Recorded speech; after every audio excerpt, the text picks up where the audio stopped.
ضلع سبحانی کے علالت کے زمانے میں پہلی بار غسل خانے کے داروغہ نے اس خاص عمارت کی کرسی پر کھڑے ہوئے گرز برداروں کا پہرا ہٹایا جسے صرف شہنشاہ استعمال کرتا تھا۔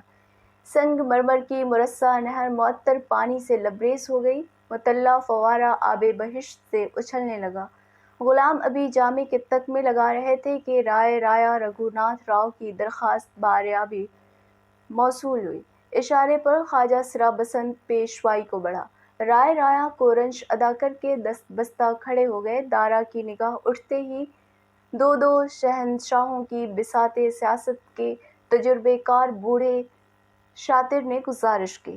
شیخ سعدی رحمۃ اللہ علیہ نے فرمایا ہے کہ دانا بادشاہ ان مسئلوں کو جنبش ابرو سے حل کر دیا کرتے ہیں جنہیں بے وقوف بڑے بڑے لشکروں سے سلجھا نہیں پاتے۔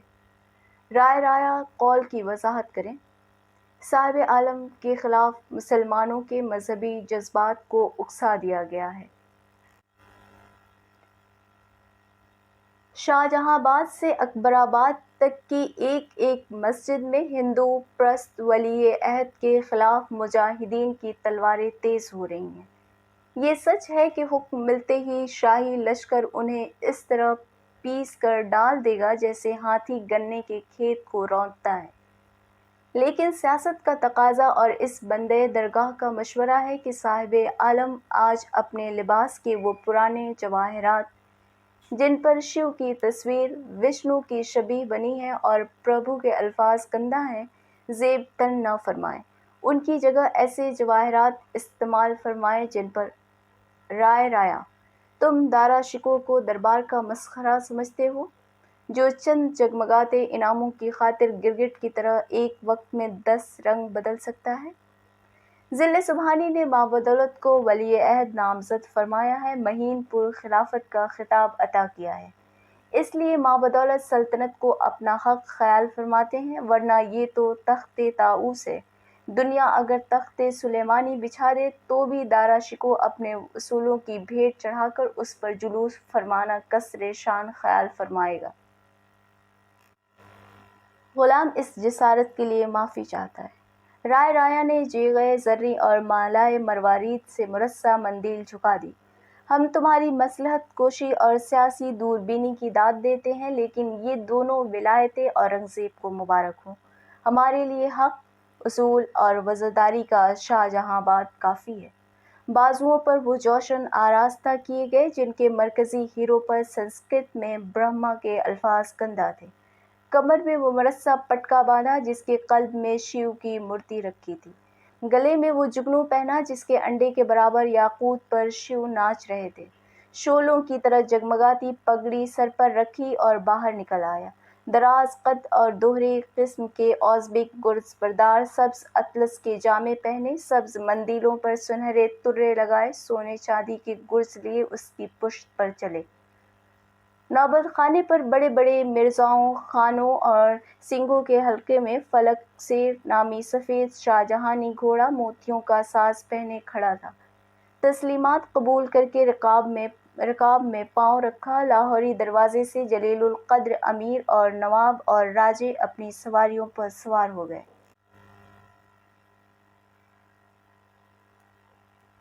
راجہ نرپت سنگھ نے زرد کم خواب کے مرصع چھتر کی زریں ڈانڈ اٹھا لی۔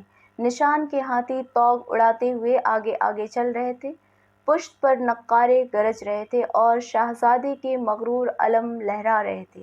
سواری کے دونوں بازوؤں پر اشرفیوں اور روپیوں کے تھال تھے جو دعائیں دیتے ہوئے محتاجوں اور فقیروں میں لٹ رہے تھے۔ جامع مسجد کا طواف کرتی ہوئی سڑک سواریوں سے چھلک رہی تھی۔ ہر چند ایک پہر دن چڑھے سے یہ خبر گشت کر رہی تھی کہ ولی عہد جمعہ کی نماز پڑھنے کے لیے تشریف لانے والے ہیں، تاہم کسی کو یقین نہ تھا۔ نقاروں کی آواز سن کر دالانوں میں بیٹھے ہوئے نمازیوں نے گردنیں موڑ موڑ کر دیکھا۔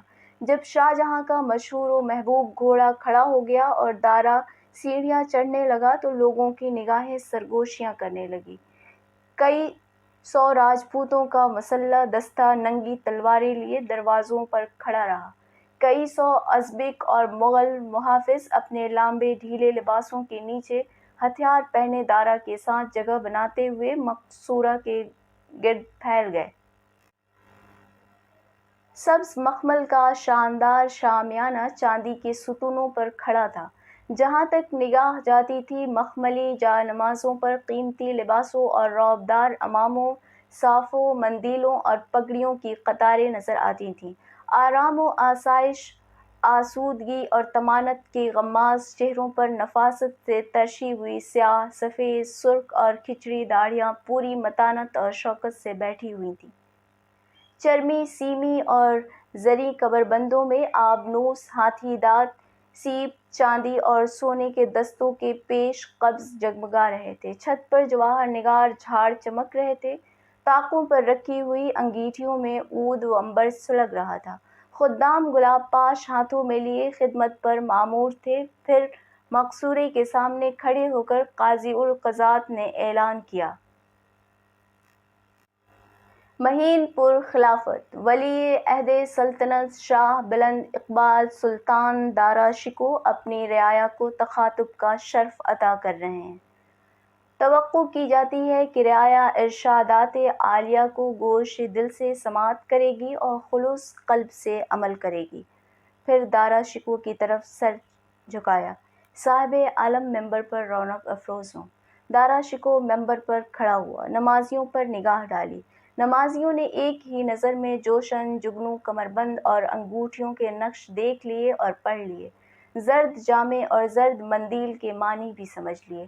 لوگوں، انسان پر دو قسم کے فرائض عائد کیے گئے ہیں، ایک جو اس کے اوپر پروردگار کے مابین ہوتے ہیں اور دوسرے وہ جو اس کے اور دوسرے انسانوں کے درمیان۔ خدا کے حقوق کی ادائیگی کا پیمانہ وہ عبادات ہیں جن کا مذہب نے حکم دیا ہے۔ سماج کے حقوق کی ادائیگی کا اظہار ہمارے وہ اعمال ہیں جو ہم اپنی مدنی زندگی میں انجام دیتے ہیں۔ جہاں تک خدا کے حقوق کے ادا کرنے یا نہ کرنے کا سوال ہے تو ہمیں چاہیے کہ ایسے انسان کو جو خدا کے حقوق ادا نہیں کرتا خدا ہی کو سونپ دے، اسے خدا کے حوالے کر دیں جو رحیم و کریم بھی ہے اور جبار و قہار بھی۔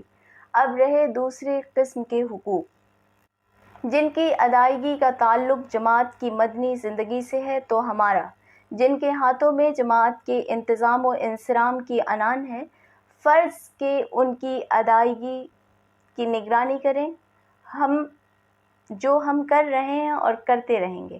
یعنی اگر ایک شخص نماز نہیں پڑھتا، روزہ نہیں رکھتا تو ہم اس پر حد نہیں لگاتے، اس لیے کہ خدا خود اپنا حساب چکا لے گا۔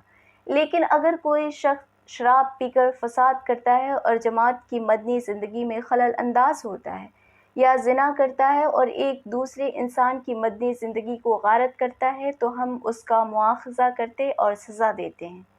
لوگوں، ہم پر الزام لگایا گیا کہ ہم نماز نہیں پڑھتے، روزہ نہیں رکھتے۔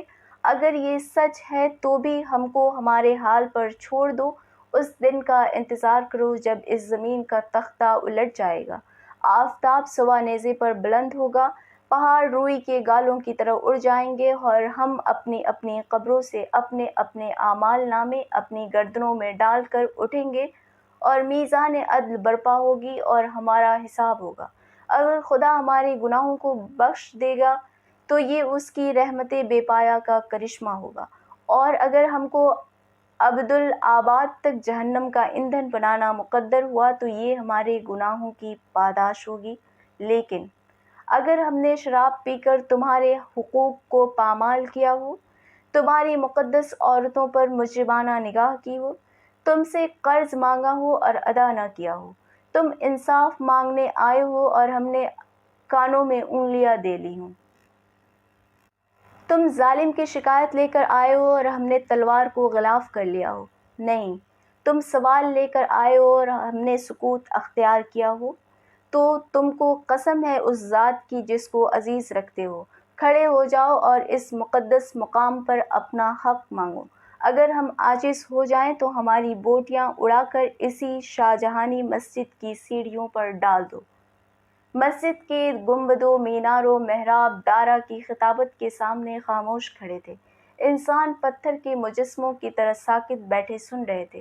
لیکن اگر تم سلطنت کے بدخواہوں کے فتنے کا شکار ہو گئے، کسی ناپاک سازش کا نشہ پی کر اپنے ہوش و حواس کھو بیٹھے، حق و ناحق کی تمیز سے دور ہو گئے تو یاد رکھو کہ ذل سبحانی کا سایہ ہمارے سروں پر قائم ہے، ہماری کمر میں تلوار محفوظ ہے، ہماری رکاب میں وہ قاہر و جابر لشکر موجود ہے جو ایک ایک گلی اور ایک ایک کوچے کو انصاف سے بھر دے گا۔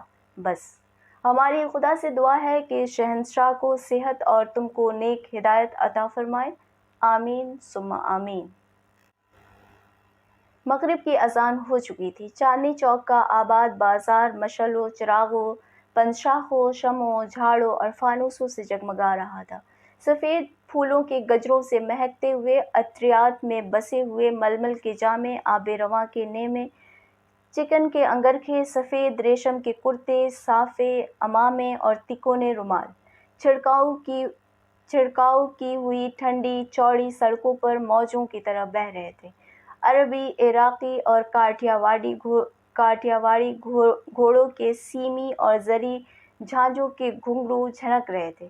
سبک رو رتھوں کے سجیلے بیلوں کے سموں کی آوازیں گمک رہی تھیں۔ تختے رواں ہوادار پالکیاں اور نالکیاں بھڑکیلی وردیوں میں ملبوس کہاروں کے مضبوط کاندھوں پر اڑی جا رہی تھیں۔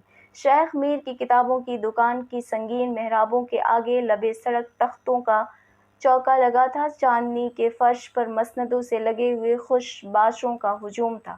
خادم کھجور کے بڑے بڑے پنکھے ہلا رہے تھے، فالودے اور شربت کے گلاس گردش کر رہے تھے۔ کلابتوں کے گل بوٹے پہنے، سیمی چیزوں کے تاج لگائے، چاندی کے دست پنوں کو گلے میں حمائل کیے، سبک سجل حقے خوشبودار دھواں اڑا رہے تھے۔ داستان پڑھنے والا دو زانو بیٹھا شمعوں کی تیز روشنی میں بادامی کاغذ کی لمبی سی کتاب کے ورق الٹ رہا تھا کہ کسی منچلے نے آواز لگائی، آج کا پاٹھ پربھو کے نام سے آرمبھ ہو گرو دیو۔ وہ کیوں؟ کسی نے جانتے بوجھتے انجان بن کر پوچھا۔ دھیرج سے کام لو مہاراج، اگر چکرورتی مہاراج دارا جی کے کسی چالک نے سن لیا تو دیش ورودھی کاریہ کرم میں دھر لیے جاؤ گے۔ داستان پڑھنے والے نے کتاب پر سے جھانک کر دیکھا، کتاب بند کر کے رکھ دی، قریب بیٹھے ہوئے آدمی کے کان پر منہ رکھ دیا اور سرگوشیاں بھنبھنانے لگا۔ آگے بڑھ کر دلن باورچی کی دکان تھی، بجھے ہوئے گولوں پر دیگیں چڑھی تھیں، پتیلے اترے ہوئے رکھے تھے، گھی، مسالے اور زعفران سے معطر بھاپ کے مرغولے تیر رہے تھے۔ خریداروں کی بھیڑ لگی تھی، کھانے سے بھرے ہوئے بادلے، طباخ، بقاؤلی، کفگیر، طعام بخش سب ایک ساتھ گردش میں تھے کہ کسی دل جلے نے فقرہ دیا، دلن میاں لاؤ دھیلے کا ہریسہ آج اور کھلا دو۔ یہ آج کی کیا شرط لگا دی میاں جی، اللہ چاہے گا تو دلن کے مرنے کے بعد بھی کھاتے رہو گے۔ کس خواب خرگوش میں پڑے ہو دلن میاں، کل اگر دارا جی مہاراج سنگھاسن پر براج گئے تو پرسوں سے گوشت کا قصہ ختم سمجھو۔ کیا کہہ رہے ہو میاں، اور بحث چھڑ گئی۔ کچھ دور چل کر میاں زعفران کی ڈیوڑی تھی، داہنے پہلو کی سہدری میں شیریں رکابدار کی دکان تھی، رنگ برنگ قندیلوں، چمکیلے تھالوں، معطر حلووں، مربوں اور مٹھائیوں سے دلہن کی طرح سجی ہوئی تھی۔ ایک سنگین کرسی پر میاں زعفران آب رواں کا جامہ اور زین سکھ کا ایک برقع پائجامہ پہنے، سر پر قالب سے اتری ٹوپی رکھے، داڑھی میں مہندی، آنکھوں میں سرما، کان میں عطر کی فریری لگائے، بازو پر تعویذ باندھے، خوشبودار تمباکو کا دھواں اڑا رہے تھے۔ قدموں کی چاپ پر ہونٹوں سے نے نکالی، آنکھوں پر ہتھیلی کا چھجا بنایا اور چہکے، واہ مرزا صاحب، آپ نے تو مرغے بلا دیے۔ مرزا نیچے تازہ کرتے ہوئے آدمی کے پاس ٹھٹک گئے۔ میاں زعفران کی سنی انسنی کر کے اسی طرح مخاطب ہوئے، بھائی ذرا بولتا ہوا ہمدم حقہ لگانا، اور خود میاں زعفران والے حقے پر ڈھہ گئے۔ زعفران کے ہاتھ کے اشارے پر ایک خدمت گزار فرشی پنکھا لے کر کھڑا ہو گیا۔ زعفران نے تشویشناک آواز میں مخاطب کیا، خیر تو ہے مرزا صاحب، کیا نصیب دشمناں کچھ مزاج ناساز ہونے والا ہے، پہیلیاں نہ بجھوائیے۔ پہیلیاں؟ اماں سارے شاہجہاں آباد میں آگ لگی ہوئی ہے اور تم سمجھ رہے ہو کہ ہولی چل رہی ہے؟ قدم قدم پر پہرے پڑے ہیں، مسجدوں کے دروازوں پر جاسوس کھڑے نمازیوں کے نام لکھ رہے ہیں، گھر گھر دوڑ آ رہی ہے۔ وہ تو سبز پری کا بھلا ہو کہ بوسہ لیے بغیر چین نہیں پڑتا، ورنہ کیا آج گھر سے قدم نکالنے والا تھا؟ مرزا صاحب نے ایک ہی سانس میں اگل دیا، میں اب محروم ہوں مرزا صاحب؟ تو یہ ہے پیر نابالغ صاحب، ذل سبحانی گھڑیاں گن رہے ہیں۔ تینوں شہزادے سینکڑوں میل دور اپنے اپنے صوبوں پر بے خبر بیٹھے ہیں، اور دارا بادشاہی کا انتظام پختہ کر چکا ہے۔ آج کل میں جلوس کیا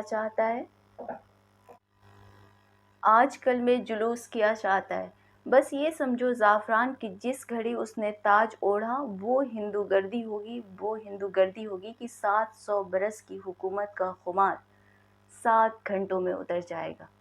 واللہ یہ تو بری سنائی مرزا صاحب آپ نے۔ کورنش بجا لاتا ہوں مرزا صاحب۔ شاہجہاں آباد کے اس نائٹ کلب کے دوسرے ممبر آنے لگے اور دارا شکو کے نقشے نکالنے لگے۔ عشاء کی اذان ہو چکی تھی۔ فتح پوری مسجد بقعہ نور بنی ہوئی تھی۔ مرمری حوض پر لوگ وضو کر رہے تھے، سرگوشیاں رینگ رہی تھیں۔ امام کے انتظار میں کچھ لوگ نفلیں پڑھ رہے تھے اور کچھ سر جھکائے بیٹھے تھے کہ ایک شخص نے صف سے گردن نکال کر دوسرے کو مخاطب کیا۔ سنا سید صاحب آپ نے؟ گونگے میاں نے پیشن گوئی کر دی۔ کون گونگے میاں؟ وہی چتلی قبر والے جنہوں نے شہریار کے قتل اور ذل سبحانی کی تخت نشینی کی بشارت دی تھی۔ کیا پیشن گوئی کی؟ بہت سی آوازوں نے ایک ساتھ سوال کیا۔ عصر کی نماز کے بعد مراقبے سے سر اٹھایا، چیخ کر خادم سے کہا پانی لاؤ نہا لوں، شہنشاہ کی نماز پڑھانا ہے۔ خادم نے دوڑ کر حمام تیار کر دیا۔ جب اطلاع دینے آیا تو بولے جا رحیم آہنگر سے کہہ کہ ہماری تلواریں جلد بھیج دے، ہم دارا سے جہاد کرنے جا رہے ہیں۔ جہاد کرنے؟ کئی آوازوں نے تکرار کی اور سناٹا چھا گیا۔ پھر امام صاحب لمبے لمبے ڈگ رکھتے آئے، مکبر سے بولے تکبیر کہو تکبیر، نماز پڑھو اور گھر جاؤ، گونگے میاں گرفتار ہو گئے۔ گونگے میاں گرفتار ہو گئے؟ مگر کیا ان کی گرفتاری سے تقدیر کا لکھا ٹل جائے گا؟ متھرا کی جس مسجد کو دارا نے مسلمانوں سے چھین کر ہندوؤں کو بخش دیا تھا، اس کے چاروں طرف لگی سنگ مرمر کی جالیاں تباہ ہو گئی تھیں، جنہیں دارا نے صرف خاص سے دوبارہ تیار کرایا تھا۔ جس دن ملاحظے میں لائی گئیں اسی دن متھرا پہنچائے جانے کا حکم ہوا۔ میر سامان کی بصیرت نے دارالخلافے کی سیاست کو دیکھ لیا تھا، اس لیے اہتمام کیا تھا کہ جالیاں لے جانے والی گاڑیاں آدھی رات کو شہر پناہ سے گزار دی جائیں، اور وہ گزر بھی گئیں۔ لیکن شہر پناہ کے دروازے پر کسی دیدبان نے محافظوں سے پوچھ لیا کہ یہ گاڑیاں کہاں جا رہی ہیں۔ سوار نے دارائی ملازمت کے نشے میں ہانک دیا کہ متھرا کے چنتامنی مندر کے لیے جا رہی ہیں اور دارا کے حکم سے جا رہی ہیں۔ یہ کوئی اہم معاملہ نہ تھا۔ دارا اس سے پہلے بھی کشمیر اور بھکڑ کے مندروں کی تعمیر کرا چکا تھا، جاگیریں بخش چکا تھا، لیکن مخصوص حالات نے اس واقعے کو اور ہی رنگ دے دیا۔ نواب عیسیٰ بیگ، جو شہر کے چپا چپا پر لگے ہوئے اورنگزیب کے جاسوسوں کا سربراہ تھا، اس خبر سے محظوظ ہوا۔ اس کے گرگوں نے سارے شہر میں مشہور کر دیا کہ دارا نے منت مانی تھی کہ جس دن میں شہنشاہ ہو جاؤں گا اسی دن مندر کی آرائش و زیبائش کا سامان کروں گا، اور رات شہنشاہ مر گیا۔ آج اس نے تاج پہن لیا ہے لیکن مصلحتاً اعلان نہیں کر رہا ہے۔ شہنشاہ کے دیدار سے محروم رعایا نے اورنگزیب کی پھیلائی ہوئی اس افواہ کو آسمانی حکم کی طرح مان لیا کہ دارا شکوہ نے ذل سبحانی کو معزول کر دیا ہے اور سلطنت کو غصب کر لیا ہے۔ یہ خبر بھی ہر بری خبر کی طرح شاہی تردیدوں اور تلواروں کے حصار توڑ کر سارے شہر میں پھیل گئی۔ پھر ہندوستان کا گشت کرنے کے لیے ہوا کے گھوڑے پر سوار ہو گئی۔ مغل اقبال کی دوپہر ہو چکی تھی۔ غزنی سے راس کماری اور آسام سے گجرات تک تمام ہندوستان شاہجہانی پرچم کے سائے میں تھا۔ عہد وسطیٰ کی روایتی شجاعت کے نشے میں چور، خان اور سنگھ، راجے اور نواب جب اپنے عشرت قدوں میں قید دنیا بھر کی نعمتوں کی یکساں لذت سے اکتا جاتے تو چربی چڑھے ہوئے گھوڑوں پر ساز رکھتے، غلاف میں سوئی ہوئی تلوار بیدار کرتے اور تھوڑی سی بے ادبی کر کے جلاوط کے بھولتے ہوئے سبق یاد